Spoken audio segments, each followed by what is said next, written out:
Hey friends, Mike from APIs You Won't Hate here, chiming in from the future. I messed up during this interview. There's about 5 minutes of this interview at the very beginning where I am using the microphone on my earbuds to record, and you can really tell.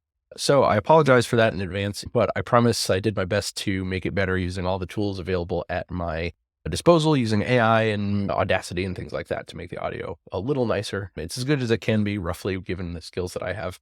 But I just figured I'd let you know the entire interview is not as miserable sounding on my end as it seems at the beginning. So zip ahead if you need to, but otherwise enjoy the interview, and thanks for watching and or listening. Welcome back to another episode of APIs You Won't Hate. My name is Mike Bifulco. I'm one of the co-founders of APIs You Won't Hate, and I'm excited to sit down today for an interview, stand up today for an interview, whatever, hop on the internet for an interview with my old pal, James Perkins, to talk about what he's building. And James, it's really nice to have you on the show today. I'm interested to hear about Unkey and your story there. Thanks a ton for joining us. How are you doing? Yeah, I'm good. Thanks for having me. It's been a while since we've talked.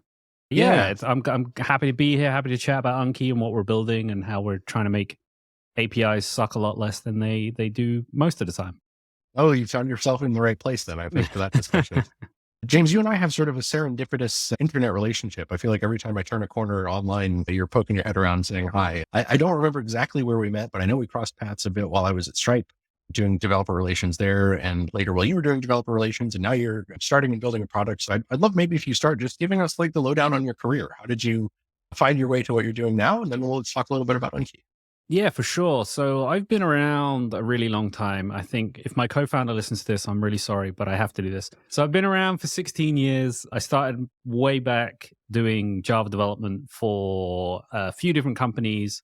First one was like a really small stage startup that did online registration. So in America, if you buy a car and you get it from the dealership, and they give you like a temp tag in the dealership or the actual tags, depending on where you live.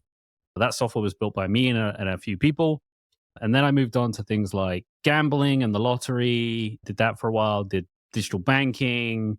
Then I moved on to fintech startups. Tina CMS was my real break into where people really know me. That's when I started doing developer relations and doing all sorts of YouTubes and podcasts and all the other things that I've done throughout my career. And then the real thing that everyone really knows me for was Clerk, which is where I've met a lot of different people across different industries. I think that's how we actually met. I think you were working on a project with Clerk and you had questions, and then I think, bouncing around, and then, you moved on to what you're doing now, and we chatted a bit about that. But yeah, that's most of my career. And then I left Clerk in September, which is when the funding for Unkey was basically almost finished at that point. We got a few checks in, but we were still finishing up. And then that was when I went full time. Yeah, got it. Wow. Well, quite the career. You've touched many industries, like I guess a lot of successful developers tend to do, getting your fingers deep in all sorts of problems and getting your hands dirty with all sorts of industries. I guess that brings us to sort of present day and maybe September of 2023 when Unkey sort of raised you around, but also started making the presence online known. Why don't you tell us about Unkey? What's the story there? Yeah, so Unkey is essentially a API management platform that we're kind of redefining what API management is and how it's built and how we're using it today. So if you think about API management platforms today, you're talking things like Kong or Tyke, or even, Google's offering or AWS is offering through gateways and things like that. And when we were building APIs just in general, my co-founder has built a bunch of APIs. I've done it throughout my career. We found that it was hard to protect that API, however that might be, whether it was through giving people API keys because you want them to be able to interact with it, or rate limit that API endpoint for some reason, or there's just a bunch of things that you don't think about until you've already built the API. And then it's like, oh, I need to do this and this and this. And there was no easy way to do that. It was all or nothing. It was, you need the entire gateway to do one API key for a user, or you need to, do some sort of ridiculous amount of work to make it globally distributed, or whatever it might be, or you build it in-house, which is where we find some people are still doing. So we kind of had this idea originally to be a blog post for Clerk and Upstash, because my co-founder used to work at Upstash. And we were like, hey, we could just build a blog post around globally distributed API keys that like used Clerk and then used Upstash, and then basically you link them together and then you give them an API key and then you can kind of work with it. And after about 10 minutes of talking, I was like, no, this is just a business idea that I think is actually a business idea that we could build. And then the rest is really history. The first commit was in June, the beginning of June. We launched at the end of June. And then everything else has been a rocket ship since then. Lots of users, lots of feedback, lots of different iterations, lots of improvements, lots of new features, all the stuff you kind of do when you're in a small stage startup. And then we raised our fund, which was the weirdest thing I've ever done. Worked in all these startups, never seen the other side, and now I understand how that works.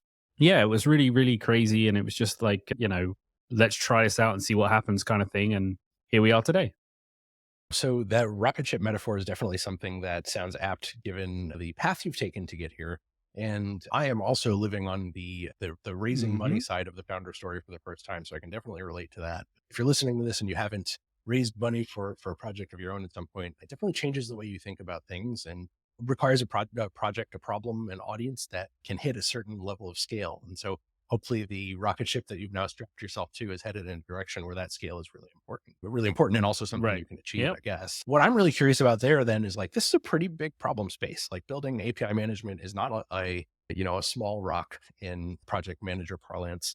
What was the first cut at this? Like, what was the first thing you built to prove that you had something that people would find valuable? So the first thing, we decided to go in reverse. So with all these companies basically doing all or nothing, it was do a gateway and then you can have these features.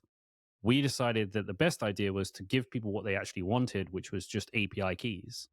If you're a small startup, a small business, medium-sized business, maybe even a large business, you probably don't need a gateway because you can probably handle most of the infra. If you're using serverless, for example, like you can scale your infra pretty well without having to worry too much about the other features that a gateway brings. So the first iteration was API keys that had per key analytics. So anytime a key was used, you had the analytical data that you needed to figure out, was it a successful request? Was it rate limited? Was it usage exceeded? Like a few things, but you could do it per key. So you could really deep dive into your analytics as you were building. And that was the first iteration. So we had rate limiting, keys that expired by a certain date, and then we had the keys you could attach data to. So owner ID, metadata was all an option that you could just attach to a key, and we would return that data if you needed it. And it was, you could create a key, you could delete a key, and you could verify a key. And that was it. That was the first iteration. It had a dashboard that had very rudimentary analytical data on it. And that was basically V0 that we shipped in June. And then we slowly iterated on things that we thought people needed at the time. Yeah. I can imagine just from that first set of features, quite a bit of value, possible, or at least promise of value possible for folks. From everything from just proving that like, hey, someone is using my API. This person is using my API over and over is a good signal for lots of teams building API products, but also preventing abuse or things like that and looking at where costs are being driven up. That's super cool. How did you, I guess you are someone who's been on the internet for a long time. I'm curious, like how you found your first audience for this. How are you socializing? Yeah, so both of us are quite known on Twitter for different various things. Like my co-founder is very well known for like open source projects and building a lot of stuff. And I'm very much known for like the YouTube stuff and Clerk and a few other things. So when we launched the product, we did a single tweet and a single video, which were spaced out like a day apart. And that really like gave us that actually solidified when we did the launch in June. That solidified the fact that we were going to raise money because we were getting signals from other founders that we knew in the industry saying like, hey, this is actually something that people need, because the original project was just a side project. It was just something we wanted to build together. We weren't even charging people at the time. It was all open source. It was just like a fun project for us to build over like a few weeks. And when we did the tweet, it did like 150,000 impressions. It brought us like 700 users. Some of those users were just, people checking out the platform. Some of them were actual people that wanted to try the platform. And then, just a bunch of feedback came through that about like, hey, this is a cool idea. This is really something we need. no one's really done globally distributed API keys before. Like, how does that work? And it was very much like, oh, here's the open source project. You can go and look and see how we're building it. And then that brought in some of our first real users and real contributions at that point. I can imagine those things adding up pretty quickly to be the signals you would want to see. Had you been entertaining the idea of building this into something larger? Or were you just hoping to get the open source project out Yeah, in the we were world? basically like, cool, this is a cool side project that we can work on together. Andreas and I had never met outside of the internet, like Discord and stuff like that. And we were both very happy with the roles that we had. Like, I was super happy at Clerk, he was super happy at Upstash. So we used this as more of an opportunity of just like working together, collaborating, building something, having fun. And even when we were being approached by VCs, we have a Discord message that we both have the image of that we occasionally just randomly share in our Slack now, which is just us saying like, "Nah, I'm good. Part time's fine. Like, I'd rather do this part time. I'm happy with my job." And yeah, we like to remind ourselves of that occasionally. It seems like the universe had different plans for you. Signals like that are hard to ignore, certainly. And I guess so at this point, that was last Mhm. June. This would be, we're recording in early Yep. May, I guess you'd call it 2024. So it's been almost a year. I'd imagine you've had several chapters of existence since then. So tell me how things sort of fared since then and where you're at Yeah, now. so we're definitely a lot different than where we were. The core product still lies a lot in API keys, except from now we have a lot more features and we're expanding into more of the API management platform in general. So we can talk about keys first and then we can talk about some of the other stuff we've done. So the keys now, with the feedback that we've got through customers and just generalized people, we've added other features. For example, now you can do keys with rate limiting that are cost based. So if you've got like a specific endpoint that you need to rate limit cost wise, because maybe it's an expensive resource that maybe it's an AI project and you're giving keys out, you can actually say, hey, this is going to cost 3 instead of the usual 1 for a rate limit. So that you can kind of push around and make sure that your expensive resources aren't being abused as much as like a cheap resource where you're just looking something up. We also have keys that now have usage based. So you can just say, this key has 100 uses. After that 100 uses, you can no longer use it anymore. Basically, the only way that it can be reused is if the developer then goes and does an update. So it works really well for token based usage or a monthly subscription that you get 100 uses of, anything like that where you really just want to limit the amount that someone can use a key. And Sure. then we've introduced audit logging and we've introduced better analytics. So, like, it's more rich in your analytical data. We've added API endpoints so that you can pull the analytical data yourself and then build your own dashboards or build whatever you need there. And that's kind of how we're fitting into the key space. So, that's still the real core part of Unkey. And it'll always be core, regardless if once we get into gateways and things like that, it will still be core part of our products. And then we introduced standalone rate limiting this year. So if you've ever had like a TRPC route or something like that you just want to rate limit, but you don't really need public API keys or something like that, you can do that with Unkey and it will just be globally distributed. So it'll be really, really fast. And you can choose how you want to use it. So we have two options, which is synchronous requests. So that obviously you have to wait for us to actually respond and say, hey, yeah, they're good or they're bad. Or you can use our asynchronous version, which you just give up a small amount of accuracy. So our accuracy is like 98%, even with async. That will just be like, yep, we believe this is good. We assume that this is good based upon like the data that we have. So you can have a really, really fast rate limiting system. And that's fully globally distributed. It has things like overrides. So if you've got a specific user or maybe an IP address that they need higher limits because maybe you have a deal in place or maybe, it's an internal user or whatever it might be, you can manually override in our dashboard and say like, hey, if this user comes through, they have higher limits. Don't use the usual ones. And you don't have to make any code changes. We'll just say, okay, yep, this person is coming through. Cool. All right, let's give them these limits instead and let's check against those. So basically, it gives you this really big amount of flexibility around how you want to rate limit. And those are the big main features that we've added like since the beginning. We've had lots of iterations Yeah. behind the scenes of different code base, and like we've changed the way that we do keys and what providers we use. And we were originally on servers, and now we're all serverless. Like we did a bunch of stuff to like really optimize how fast we could get it. And yeah, we're really happy with where we're sat right now. Certainly, it's a very interesting set of features because you've added a few things that very quickly give any Hmm. product that takes advantage of it like a much more polished Right. feel.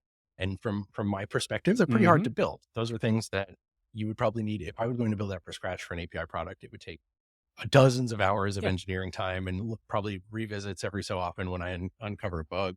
And is the kind of thing that in a world where AI based products are becoming more and more valuable, those features are super important. Being able to have a customer that gets advanced access or faster access is something that's really massive. That's a great set of features. And I like that it's like fairly minimal, but provides, I mean, immeasurable value to teams that really need it. That's super cool. Yeah, our whole focus was really around like how, as a developer, if I get this product, do I need everything or do I need specific things, right? And the problem usually lies that you get everything even though you don't want it. And then you're Mm, like, oh man, I'm paying for stuff I'm not even using, or oh man, I have to implement this because of the yeah, way that it works. And we're really focusing on like, hey, here's a package for rate limiting, just use it. Here's a package that gives you the entire API, right. use that, and then issue keys, create keys, do whatever you want. We want people to have the option to pick the features they want versus being forced to use features they don't need. Makes a ton of sense, and it lets people bite off a size of the product that they want to use, and that makes sense for their business. And hopefully, one of the things I like about businesses like this is that as your customers are successful, you become more successful. You know, as they get more use or more people driving their product and revenue up, then you're benefiting as well, invariably because they're using more of Unkey, and everyone wins. That's aligning incentives, which is always a good sign too. I'm curious to hear a little bit about your first customers or maybe your first year of customers. Like, what are the use cases that stand out to you? How did you find your way into people's hearts as a product that they should add to their Yeah, stack? for sure. Our first ever customer was a crypto trading platform, which is like odd and also kind of interesting. So they were a crypto trading platform. The name is Premier. They were building an API and we launched pricing right as they were doing their API. So we're like, hey, we're actually going to charge for this. Here's the pricing. If, we'll happily talk if you're doing big volumes, thinking like no one's going to do big volumes on this platform. No one's ever heard of them before, kind of thing. And they've been our biggest customer since basically day one. They do millions of requests a month. They're pretty popular. They drive a lot of like resources, and we see them, spike when crypto spikes, and they dip down when crypto dips down. So like we can see when runs are happening because like our usage will spike and then it will dip back down. So Sure. they were an interesting first customer and also just an interesting customer in general. Like thinking about how Web3 is all decentralized and then using a centralized system for your API keys was something that we were Mm, still struggling to wrap our head around a bit. But yeah, they've been super happy with the platform since basically July. And then a lot of AI customers coming in where they're building, those AI products that need either API keys or something to kind of help them drive forward. And it's been interesting to see there that a large majority of our actual customer base that are paying customers are in the AI space. So it's usually AI, and then we have a few Web3 customers, one of them being the crypto trading platform and a couple others. And then we have others like Cal.com uses Unkey to power mm, their rate limiting behind the scenes, which is they're a newer customer. They were fairly recent. And then we've just had some side projects where they've come in and been like, I was building an API and it would have taken me 6 months to do this work, but with you guys, it took me like a week. And most of that was just like me spinning up API endpoints and then introducing Unkey into that. And that's basically been our customer base. And then people check us out fairly regularly, like 300 people a month come in and check us out and play around with the platform and see kind of what we're doing. But yeah, that's been most of our customer base. And then we have some other open source friends that also use us for their API endpoints too. there's something maybe that we've glazed over a little bit here is that you have a pretty interesting Hmm. open source story as well. That this is not a fully private closed source product. So tell me a little bit about that, the nature of open source and Unkey, and sort of your decision to headed Yeah, up there. so Unkey is 100% open source. Every part of our platform is there, including our landing pages, the API. There's no trade secrets that are hidden somewhere. Everything is available for someone to go and look at and learn from. The open source nature of Unkey was from day one. We made the decision that if we were going to build something, we wanted to build it with open source in mind. And people are seeing more and more people kind of build on open source, like build successful products. I mean, if you look at cow.com, they're a really successful platform. And the only thing that isn't open source, I think, is just their marketing site. And Mm. we just believe that open source makes better products. It makes it easier to do security checks, right? Like if you're a big business, you can just go and look through the source code and make sure we're not doing anything nefarious or we're doing something dangerous. It makes it easier for people to collaborate on an idea. So if they have an idea that like maybe this is a cool feature, they can create an issue and say like, "Hey, I'm thinking about this for Unkey. What do you guys think?" And then we have our community, we also have our team, and we can get to a point where an idea may not be the best idea in the beginning, but by the time we've all talked through iterations of it, we've come out with this next feature or an extension of a feature that could really be useful for more than just one person. And we just found that we just wanted to be as open as possible. So even internally, as founders, we are transparent with our team. So they know exactly what's happening, what are we doing, what kind of deals are in the pipeline, what deals have fallen through or are successful. And then again, like things like revenue and all that kind of stuff and how much money we have in the bank, all that stuff we're completely open about. And it just makes for better overall feeling every day knowing that nobody is in the dark and there's no secrets that are being hidden.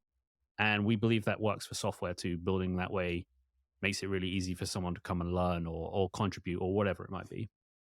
Clearly it does. I think you've established as a pretty impressive product and one that people are providing value to. I very quickly, while we've been chatting, I pulled up your GitHub repo, and I know this isn't exactly a direct litmus, but it looks like you've currently got over 1,400 pull requests merged into the product between, now and its inception, which is, from any number of contributors, between internally and externally. But one of the things I think that comes along with that is you end up having to do almost like crowdsourced product management too. And you touched on that a little bit, but how do you balance like taking feedback from open source contributors versus paying customers versus what your team internally thinks is important? Yeah, we spend a lot of time talking about this just in general. So, like being such a young company, being less than a year old, it a lot of our direction comes internally around we believe this is a feature that people want or need because that's something we want or need, right? Like it's one of those things where you're like, I'm playing around with Sure. AI and wouldn't it be cool if we had this feature? And so over the time period we've had people ask for feature requests and whether that's through open source or being a paying customer, and it's just a fine balance of deciding whether or not it's for the greater good of the product or is it a very niche thing that somebody needs. And if it's more niche, we try and pry a bit more into what they're trying to achieve because it may be something we already have on the roadmap, but it's like, phrased in a different way or what they're actually asking for is not what they really want. And we found over time that we've really got a fair balance there of like, hey, this is a cool feature, but like here's 5 different edge cases where this probably wouldn't work properly. And like, what would you think about this instead? And kind of talking to the community in general. And that's been really good for us. I think it's a tough challenge. And I think anyone that has an open source project, it's just tough to be like, we're not going to build this or we are going to build this, but it's going to be 6 months from now. But if you want to open a feature request and like do it yourself, like here's how you can contribute. And it's just tough. I think it's just one of those things you just got to balance it the best you Sure. can and decide what's better for the greater good of the company and the business side of things too. By nature, you have a lot of Hmm. constituents through opening the product up. And it's usually a good thing to Hmm. listen to feedback from, customers and people who maybe just want to use your product aspirationally, but are blocked by, something not existing. But definitely also certainly you have to balance this out as like it needs to run as a business and be a functioning business too. There's well, almost the curse of open source is that when you're successful, you start to get a massive amount of signal to noise Hmm. problems. But the benefit of it too is when you strike the balance, like your product also a little bit maintains itself or maybe grows itself, and your team can be more open about that. Like let's have a discussion about this feature before we go and implement it. And it sounds like from your ethos of keeping everything open with the team and being sort of approaching the problem with open arms, you can ask a few whys, like, okay, you want this very niche feature, but why, and why to that and why to that until you get to something that maybe is a little more generic or, you know, I'm sure in some cases you're ending up saying no, but you've had the discussion and hopefully publicly too, so everyone can kind of learn from it and chime in as well. I'm impressed how quickly this has come together. Like it feels like you've got a timeline that makes no sense to me because it feels like you're traveling through time, but also a product that feels really mature, right? Given that like, there's a lot of polish in what you've built and a lot of really thoughtful touches across your site, across documentation, things like that. So I'm interested a little bit in hearing about the developer experience of the product and from a couple of angles. So first, why don't we start with tell me a little bit about like the implementation side of this. I have a AI-based product and I want to use Unkey for managing my API keys. How do I get started? Yeah, so we've tried to make Unkey as easy as possible with the smallest amount of implementation. So if we just use TypeScript, because it's probably the easiest example because we have like official SDKs for that. Essentially, the idea is you sign up for an account through Unkey, and we give you an onboarding experience depending on what you want. So if you're looking for API keys, that's one onboarding experience. If you just want straight rate limiting, we give you a different one. But when you go through that experience, essentially what you get is something called a root key, which is basically the keys to the kingdom. You can set it to be able to do a bunch of different things. But the idea is that root key gives you the ability to create a key or update a key or delete a key, whichever one of those kind of operations that you need. So the idea would be that you have an API endpoint somewhere that basically just says, when a customer clicks this button, create a key for them. And it's just a simple SDK call to like Unkey client dot keys dot create, and you give us some sort of information based upon that. So it's just like our API ID, and then maybe you need a user ID because you want to reference it to someone. We give you the ability to do that. And then we return you two things, the key itself and a key ID. And the key is only ever returned one time, and we'll never be able to retrieve it. We'll never be able to show it to you again. Basically, it's just a one-time thing because the way that we store the keys securely. And at that point, you give it to the customer, and the customer now has this key that whatever it might do to interact with your system. Then we just have another piece that's called verify key. And verify key takes two pieces. It's the key itself and then the API ID that you want to verify against. And then you just make a call to that, and we'll tell you whether or not they should have access. So if you've got rate limiting, for example, and maybe someone's really hammering an API endpoint and they've used more than you've said that they can use for a rate limiting, we'll actually return back that basically it's a true or false statement, and we'll just return false. And then at that point, you can handle it however you want. You can reject them, you can tell them to calm down, whatever you want to do through that. And that's basically the way that it works. And then if the user is using something like token, usage based, and they're like, oh, hey, this person's actually upgraded their account, I need to update the key. We have another call that you can update key, and then just give us whatever you need to update, whether that's maybe their rate limits are higher now, plus they get more usage or whatever it might be. And the way that Unkey's built, it's built on a really simple REST API. So if we don't have an SDK for it, the REST API is really, really easy to use. We have an open API spec. So if you want to use generator to generate all the endpoints, you can. And we've made it as easy as possible to get started. In theory, if you wanted to do a Next.js app, for example, that had like an API endpoint, and then you need to verify the key beforehand, you could probably do the entire Unkey implementation in less than 20 lines of code, including verifying your keys. It's very, very simple. We've made it as simple as possible, and it's really easy to get started. I'm sure many of our listeners are thinking about the subtleties implied by everything you've just said with a small amount of code, 20 lines of code, for Next or probably similar for other platforms. You've just described quite a bit of work that is not easy to achieve, right? It's like a very humble description of a super cool product, securely issuing and reissuing keys and mapping them to access rights and rate limiting and all that is a crazy amount of scope and like a very cool thing to be able to just kind of, excuse the slightly sarcastic joke, but like NPM install and have, your API managed. Like that's wild. That's such a cool thing. You also touched on something before that I think is really interesting and maybe subtle if folks listening haven't touched on this or needed to implement this for themselves, but usage-based API usage when it comes to pricing is a really challenging problem. And for the reasons you were saying before, synchronous versus asynchronous is a really interesting challenge. So maybe I'll set the scene here and I'm curious, maybe you can describe like the problem space and why it's important. But again, let's say I'm building an API product and you've paid me for access to it. So you've given me, $10 worth of API usage, and I have a usage-based API call.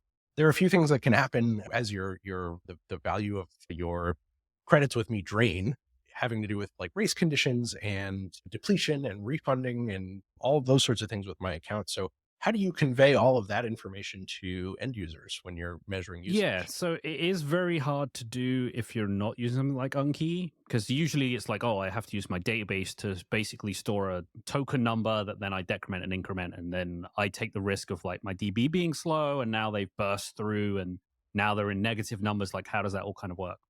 So with Unkey, we basically give you the ability to put in a number, whatever that number may be. Let's say they pay for 100 uses for $10. At that point, you have a few options with Unkey to decide how you want to handle the future of that key. So, for example, let's say they decide, oh, this product's terrible and I want a refund, and you give them a refund. They technically still have access to that key when you do the refund. And so, what we can do is we have a few different ways to kind of basically disable a key. So you can do it right Hmm. through the dashboard. So if you're still manually billing and you're manually doing that, you can just go into the dashboard, find the key that's linked to that user and disable it. And then they won't be able to use that. If you're doing automation where let's say they want a refund and then you basically scrub their account, you can use either the delete key if you know for sure they're never ever going to come back, permanently delete the key, and now the key has become sort of, unusable. Or you can update their key and just say it's disabled and maybe they'll come back. And then what we do to protect you from things like race conditions and things like that, when you're using our key system, we don't let you do an asynchronous request. Like, you have to wait for us to actually respond. You can't just be like, I'm just going to assume everything's fine and continue on. And that protects you because, one, it basically stops your anything else being processed until Unkey responds. And because of the way that we work behind the scenes, essentially what you get is the correct and valid number. Like, we're heavily cached. We know exactly what the number is at the time when the user makes the request. So there's less of this worry of like, I have to wait for my DB to respond. Oh, they've burst through. There's no way for them to actually physically burst through that request. And then what you can do is like, once they deplete and get to zero, maybe they want to pay you $10 more and say like, oh, I want another 100 users. This is a super cool product.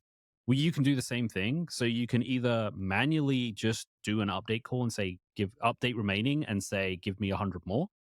Or if it's like a monthly subscription, we have the ability to refill automatically once a month. So every month, if they Hmm. build, you can just basically say every month, just Unkey, handle this for me. I don't care about it, just handle it.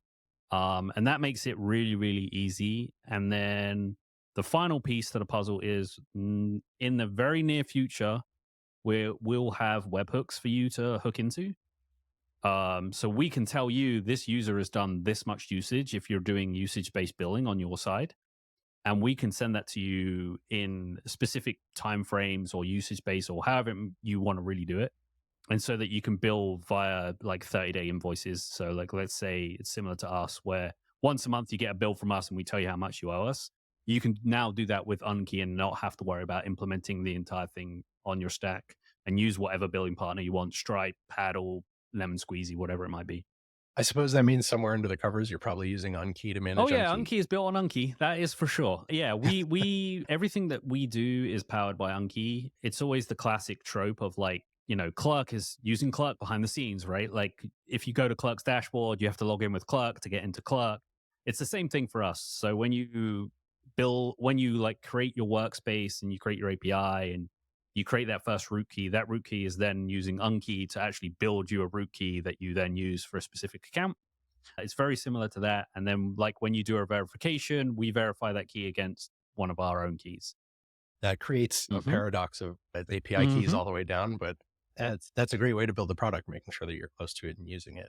I also wanted to talk a little bit about maybe the other side of your product in DevX, and particularly with your background in developer advocacy. It feels like you've done a really good job of, making a splash and socializing this because of the reputation you built for yourself. But I'm curious what other benefits your work in developer advocacy has brought to engineering a product and building something that I actually use. And maybe the additional caveat that I'll add there is that having worked in developer experience for a while myself, one of the things you hear, especially while interviewing, is that developer advocates aren't engineers, like don't build products, can't build products.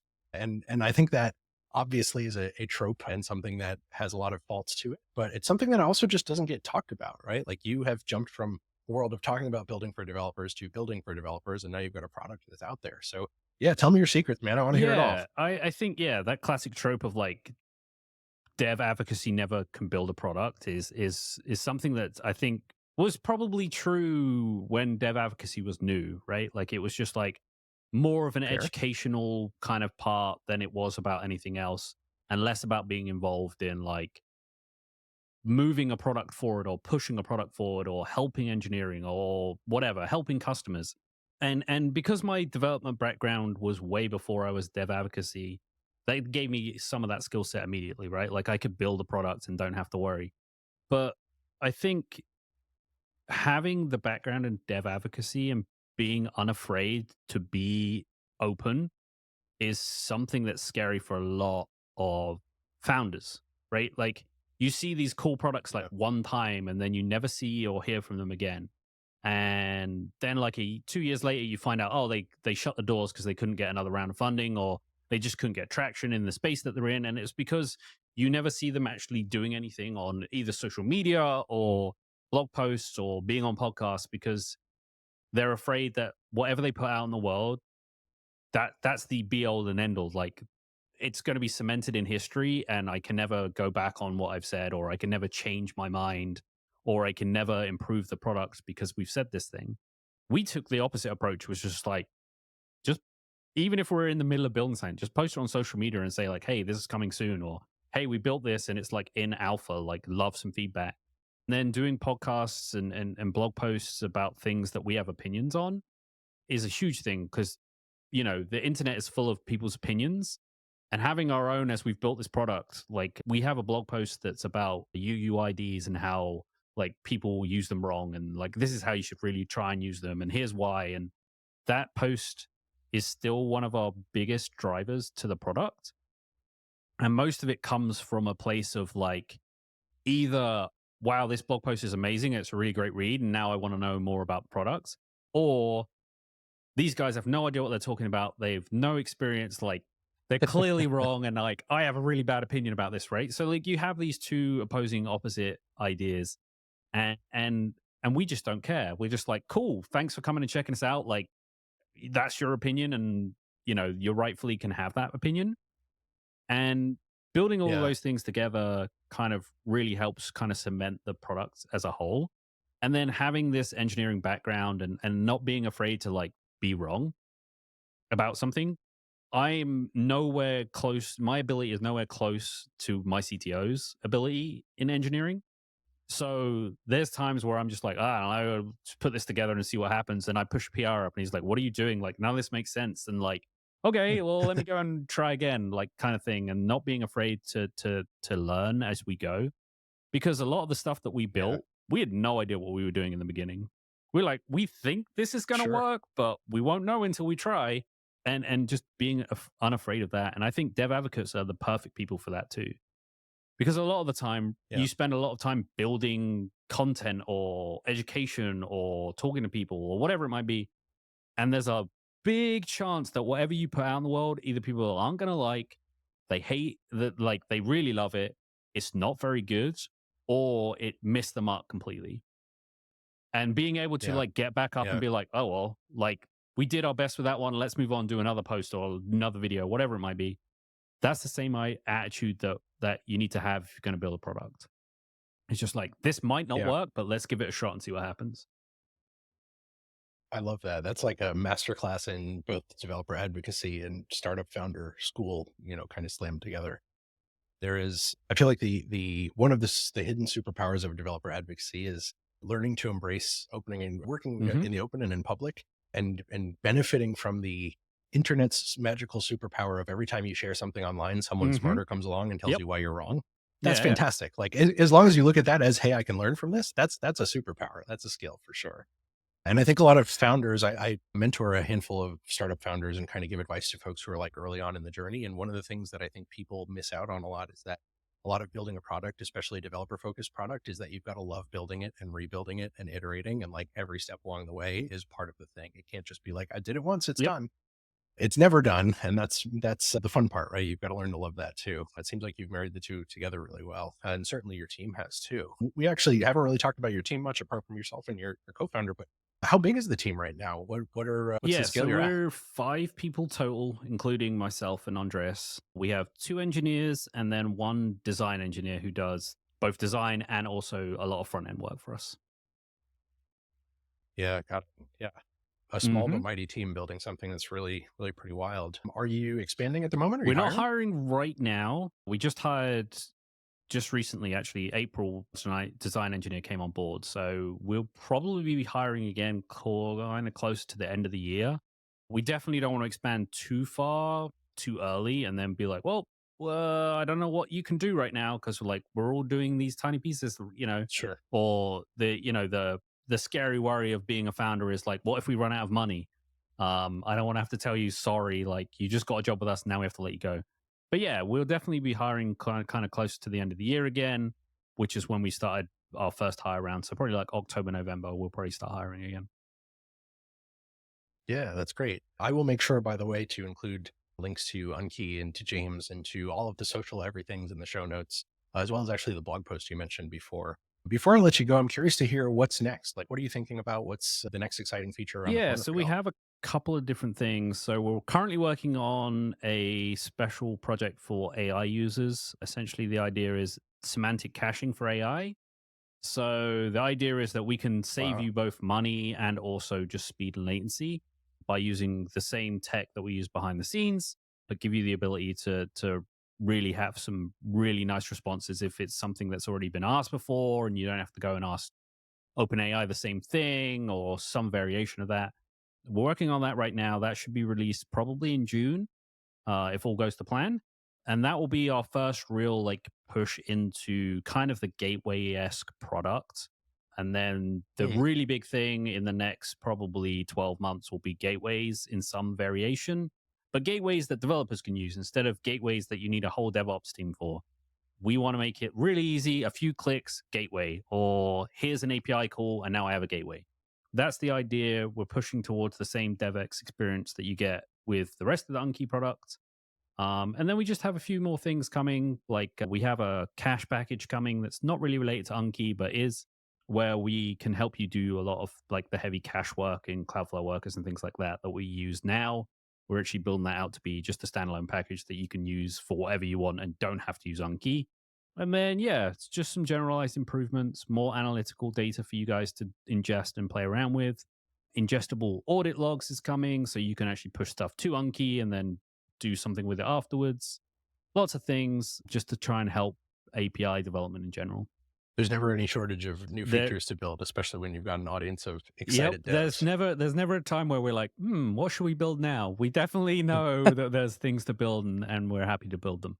James, that's a really good spot to be in. I appreciate you coming to hang out. Last thing, where's the best place to find you online? And what's the address to Yeah, find so Unkey? best place to find me is probably Twitter. It's where I spend most of my time. It's just James_R_Perkins. You can find me there. And then for Unkey, you can now find us at unkey.com. We just launched the new site that Hmm. you see today, which will be whatever anybody looks at right now. We launched that a couple of weeks ago with unkey.com domain. That looks great. Congratulations on the launch.